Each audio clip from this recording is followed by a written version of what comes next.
नमस्कार. कवितेचं नाव मी मलाच केला फोन. कवी अर्थात मीच, विशाल वसंतपुरी. तर कविता सुरू करूया. असंच एकदा संध्याकाळी मी मलाच केला फोन. समोरून उत्तर आलं, हॅलो, बोला ना, कोण? मी म्हणालो, अरे मीच बोलतोय, ओळखलं नाही का रे मला? त्यावर तो म्हणाला, अरे नाव गाव तरी सांग, नाहीतर असं कर, व्हिडिओ कॉल तरी लाव. मी म्हणालो, अरे मीच आहे तो, जो आज माझ्याशीच बोलतोय रे. मी म्हणालो, मीच आहे तो, जो आज माझ्याशीच बोलतोय रे. खूप थकलोय जगताना, सवड मिळाली थोडी, म्हणून मी मलाच शोधतोय रे. त्यावर तो म्हणाला, फार उशीर केला. फार उशीर केला रे. खरं सांगू का मित्रा, तू जगायचंच राहून गेला रे. जसजसा तू मोठा होत गेला, तसतसा स्वतःशीच खोटा होत गेला.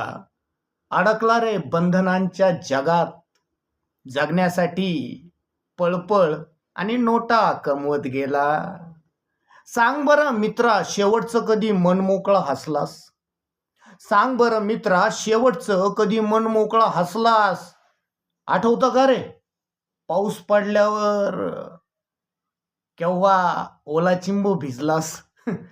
मारल्या का रे एवढ्यात कधी मनमोकळ्या गप्पा? मारल्यात का रे कधी मनमोकळ्या गप्पा? म्हणालो, नाही रे मारल्या मनमोकळ्या गप्पा. जगायच्या लढाईत पार करीत राहिलो एक एक टप्पा. आता खूप बोलावंसं वाटतं रे, पण ज्यांच्याशी बोलावं ती माणसं दूर निघून गेली, काही तर देवाघरीच निघून गेली. माझं मलाच वाटत गेलं की खूप काही मिळवलं. मलाच वाटत गेलं की खूप काही मिळवलं.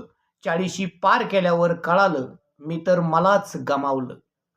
सांगायला दुःख माझं असा कोण आहे रे? शोधत होतो, कुणीच सापडलं नाही, म्हणून मी मलाच फोन करत होतो. आता उशीर झाला का रे? आता उशीर झाला का रे? सांग ना, मी असाच आता मरून जाणार का रे? काही रक्ताची नाती आकाशात निघून गेली, काही नाती फक्त नावापुरतीच नाती राहून गेली. जीवन फुलवताना कधी मीच कोमेजून गेलो, माझं मलाच कळलं नाही. माणसांच्या गर्दीत कधी एकटा पडलो, हे समजलंच नाही. असो, तो म्हणाला, असो, असं थकून जाऊ नको रे, आणि उगाच आता रडत बसू नको रे. चल आता ठेवतो फोन, मोबाईलची बॅटरी डाऊन आहे. आणि बोलू कधीतरी, माझा नंबर तर तुझ्याकडे आहे. चल बाय.